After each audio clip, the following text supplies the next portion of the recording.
जय श्रीराम. आपण फॉरेक्स मधलं अनालिसिस करूयात इंडेक्सेस मध्ये. ओके, तर आपण पहिलं अनालिसिस बघूयात US 100 मध्ये. US 100 मध्ये काय झालंय, तर US 100 मध्ये आपल्याला बायिंगची ऑपॉर्च्युनिटी भेटेल. ठीक आहे, तर आपण बाय कधी करणार आहे ते तुम्हाला सांगतो. इथे का आपली खालती एक लेवल आहे, त्या लेवल पासून आपण बाय करणार आहोत. आणि ऑब्व्हियसली मार्केट एकदम हायला आहेत पूर्ण सगळेच मार्केट, US असेल किंवा निफ्टी असेल, बँक निफ्टी असेल. निफ्टी पण हायलाच आहे आणि कन्फर्मेशन आपल्याला भेटलेलं आहे तिथं की आपण आता इथून पुढे तिला सेल करू शकतो छोट्या टाइम फ्रेमवरती. ओके, तर US 100चं बघितलं तर US 100 पण डे मध्ये बघितलं तर ऑब्व्हियसली तो डेला पण हायलाच आहे. आणि इथून आपण काय करणार होतो, आपल्याला एखादी लेवल जर भेटली तर आपण तिथून सेल करणार होतो. पण कन्फर्मेशन अजून आपल्याला सेलिंगला झालं नाही, सो ऑब्व्हियसली आपण बायिंगच करणार आहे. ठीक आहे, तर आपण जर 15 मिनिटांमध्ये बघितलं, 15 मिनिटांमध्ये आपल्याला एक लेवल चांगली सापडलेली आहे बायिंगसाठी. तर आपली लेवल इथं मी तुम्हाला दिसत असेल, तुम्हाला इथे लेवल खालती, तर ह्या लेवलपासून आपण बाय करणार आहोत. तर मार्केटमध्ये उद्या काय होईल ते बघणार आहे आपण. ठीक आहे, तर उद्या मार्केट असं रिॲक्ट करू शकतं, खालती येईल असं. इथून आपल्याला कन्फर्मेशन जेव्हा एंट्री भेटेल तेव्हा आपण इथून वरती बाय करू शकतो. कन्फर्म एंट्री झाली की आपल्या इथं खालून एंट्री असली तर आपण आपली खालून एंट्री, छोटासा स्टॉप लॉस असेल.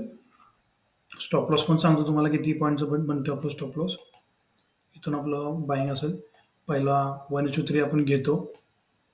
मार्केट खूप मोठं चांगलं टार्गेट दिलं आपल्याला, पण आपण 1:3 घेणार आहोत. छोटा स्टॉप लॉस ह्या कॅन्डलच्या खालती स्टॉप लॉस असेल आपला, फक्त 60 पॉईंट स्टॉप लॉस. आणि 1:5 तर आपल्या इथे भेटून जाते. पण पहिल्या स्विंगपर्यंत आपण एंट्री घेऊ शकतो. हे झालं कुठलं, US 100चं. त्यानंतर आपण बघूया US 30 मध्ये काय झालं. US 30 मध्ये US 30 पण बाईंगलाच आहे, पण US 30चा तर काय प्रॉब्लेम झाला. US 30चा एक प्रॉब्लेम चांगला झाला की मार्केट एका रेंज झोनमध्ये अडकले गेले. 5 ते 6 दिवस एकाच झोनमध्ये मार्केट. इथं आपली एंट्री होती, पण आपण एंट्री घेतलेली नाहीये. का, तर मार्केट एकदम टॉपला आहे आणि मार्केट बाईंगचे पण स्टॉप लॉस घेते आणि सेलिंगचे पण स्टॉप लॉस घेते. पण आपल्याला छोट्या टाइम फ्रेमवरती आपण सेलिंगचं बघितलं तरी मार्केटने काय केलंय, इथं आपल्याला एक चेंज ऑफ कॅरेक्टर दिला. आपण सेल केलं तरी मार्केट स्टॉप लॉस घेईल.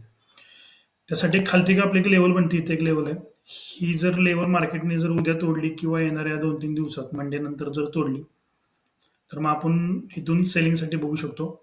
जेव्हा ही हा जो लो आहे, हा लो ब्रेक झाल्यानंतर, ठीक आहे, आणि हाय जर समजा मार्केटने हाय ब्रेक केला तर ऑब्व्हियसली मार्केटमध्ये बाईंगच होणार आहे. बट जरा मी पण शुअर नाही आहे. ऑब्व्हियसली मार्केट बाईंग नाही जाणार, मार्केट सेलसाठी जाऊ शकतं. जर आपल्याला मार्केटने एंट्री बाईंगला दिली तर आपण इथून बाईंगवरती करूयात.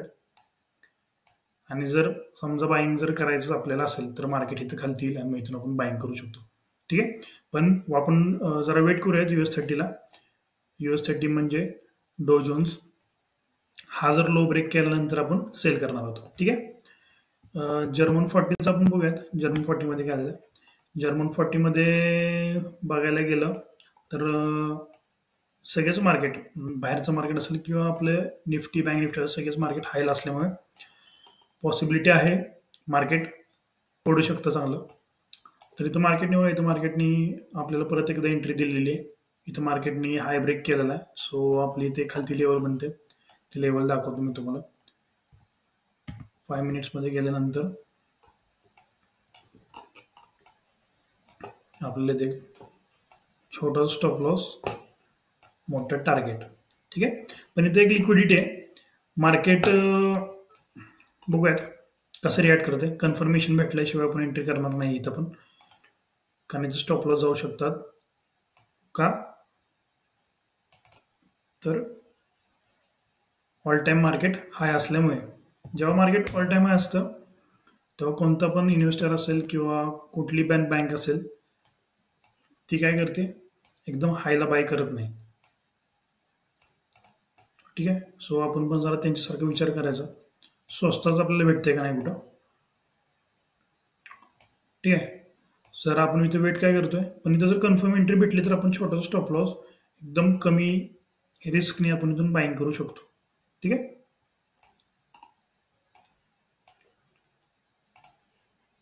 स्टॉप लॉस दाखवतो तुम्हाला, इथून बाय असेल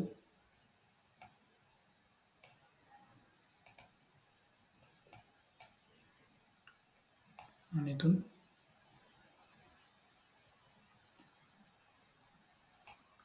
म्हणजे 35 पॉईंटचा स्टॉप लॉस आणि 1:3चं किंवा आपण इथपर्यंत घेऊ शकतो. स्विंग भेटेल तो नंतर ती लेवल आपली असेल टार्गेट. ठीक आहे. तर मग तुम्हाला मी US 100 सांगितलं बाईंगला पण बघू शकतो आणि जर्मन 40 पण आपण बाईंगला बनवू शकतो. आता मार्केटने इथे काय केलंय, एक तुम्हाला मी एक व्हिडिओ पण टाकली होती सपोर्ट आणि रेजिस्टन्सची, तुम्ही बघितली असेल तर तुम्ही बघून घ्या. इथं काय झालं बघा, इथे हाय ब्रेक केला म्हणजेच मार्केटने इथं रेजिस्टन्स ब्रेक केला आणि इथं होता सपोर्ट. मार्केटने काय केलं बघा, इथून ज्यांनी इथून बाईंग केलं असेल त्यांच्या स्टॉप लॉस घेतल्यात, मार्केटने स्टॉप लॉस घेतलेत. लिक्विडिटी मार्केट खालती गेली, मार्केट इथून अपसाईडला जाईल. ओके, हे झालं जर्मन 40चं.